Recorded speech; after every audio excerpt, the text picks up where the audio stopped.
और इस वक्त की सबसे बड़ी खबर, मासूम से दरिंदगी केस में सजा का ऐलान हो गया है। दोषी को कोर्ट ने फांसी की सजा सुनाई है। पॉक्सो कोर्ट जयपुर ने यह सजा सुनाई है। जयपुर जिले में फांसी का यह पहला मामला है। पॉक्सो एक्ट के तहत फांसी का पहला मामला 4 साल की मासूम से अगस्त 2021 में यह दरिंदगी हुई थी।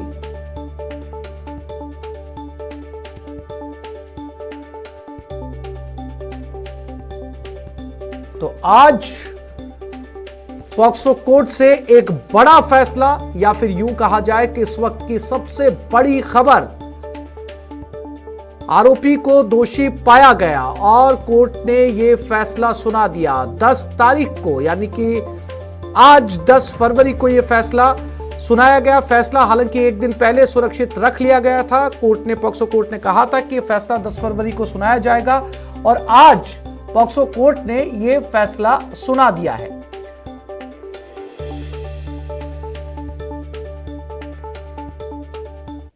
जो फैसला आया है इससे हम संतुष्ट हैं कि न्यायपालिका ने बहुत अच्छा फैसला दिया है और मृत्यु दंड उसे होना ही चाहिए था, क्योंकि जो अपराध था उसकी गंभीरता को देखते हुए ऐसा होना लाजमी था। बिल्कुल, अगर ऐसा नहीं होता तो जो संभावना थी कि अपराधी और भी कई इस तरह के अपराध बढ़ते हैं, हम देख रहे हैं कि रोज अखबारों में आ रहा है कि इस तरह के अपराध बढ़ते जा रहे हैं, तो इन पे अंकुश लगाने की जो विधायिका की मंशा थी वो तब पूरी होगी जब इन सजाओं पे अमल होगा। कोर्ट की फाइंडिंग पूरी तो पढ़ने के बाद पता चलेगी, लेकिन कोर्ट का बहुत ही ऐतिहासिक फैसला है। ये पूरे जयपुर शहर का, ग्रामीण का और शहर का पहला फैसला है जिसमें पॉक्सो एक्ट में मुलजिम को मृत्युदंड से दंडित किया गया है। आपकी तरफ से क्या कुछ सजा के बिंदु पर बहस रही थी, क्या कुछ आपने कहा? अभियोजन की तरफ से आपने लगातार पैरवी की, स्पेशल पीपी आपको अपॉइंट किया गया, कितना समय लगा, क्या कुछ चुनौतियां थी आपके? हमारे पास काफी चुनौतियां थी जिसमें हमने पुलिस की तरफ से मदद मिली, हमें पूर्ण रूप से पुलिस की तरफ से मदद मिली।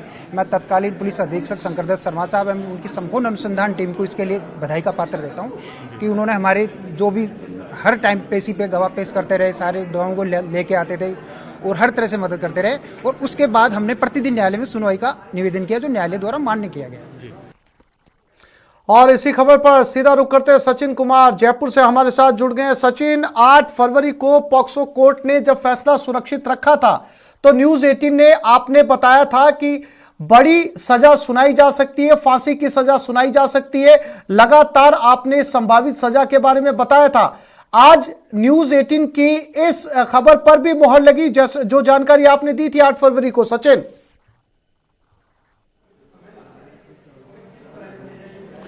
बिल्कुल, देखिए पूरी तरह से संभावना थी कि इस पूरे मामले में कोई कड़ा फैसला होगा और जो मैक्सिमम पनिशमेंट है जिसकी मांग अभियोजन पक्ष ने और पीड़िता की ओर से की गई थी, उनके वकील की तरफ से वो यही की गई थी कि फांसी से कम किसी भी हाल में इसको सजा ना दी जाए। आजीवन कारावास जो है इसमें मिनिमम पनिशमेंट है और मैक्सिमम जो है वो फांसी की सजा। और आज कोर्ट ने पॉक्सो एक्ट में ही जो है वो फांसी की सजा दी गई है। अमेंडमेंट के बाद में अगर जयपुर जिले की बात करें तो पहली फांसी होगी आसिफ जो इस पूरे मामले में दी गई है।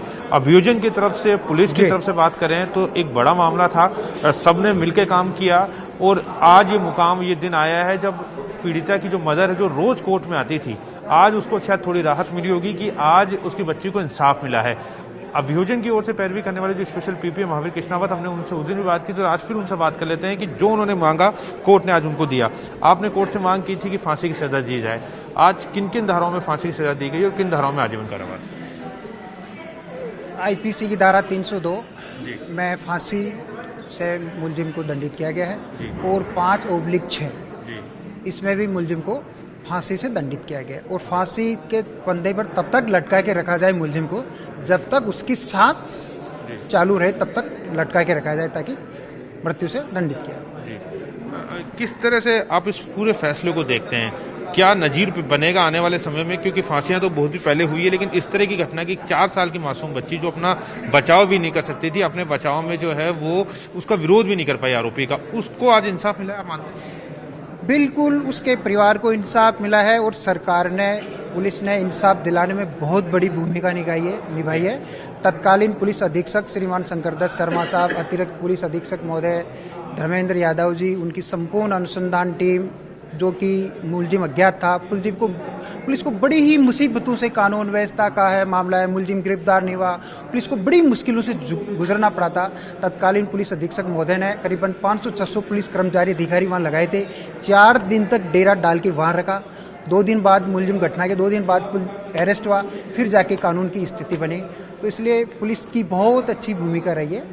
इस पूरे मामले में बता रहे थे कि जो पीड़िता है उसकी तरफ से तो गवाह थे ही, साथ में आरोपी की तरफ से कोई गवाह पेश नहीं हुआ। तो मतलब स्थिति थी कि समाज की ओर से या लोगों ने उसको बहिष्कृत पहले भी कर दिया। ये जब मुलजिम घटना कारित करके अपनी बुआ के घर चला गया था, अपने घर गया, मुलजिम इतना शातिर था कि मुलजिम ने घटना कारित करने के बाद अपने पहने हुए कपड़ों को जला दिया, धो के सुखा दिया और जला दिया। फिर अपनी रात्रि को अपनी बुआ के पास चला गया था। मुलजिम, माननीय न्यायालय द्वारा मुलजिम को 3 बार अवसर दिए गए कि भाई डिफेंस की तरफ से कोई गवाह पेश हो, तो अगर ऐसा है वो गवाह पेश करना चाहिए। 3 बार अवसर दिया, लेकिन मुलजिम की तरफ से। जी सचिन बने रहिएगा, फिर से लौटेंगे आपके पास में तमाम जानकारी के लिए। फिलहाल आपका धन्यवाद। सीधा रुख करते हैं विधान सभा की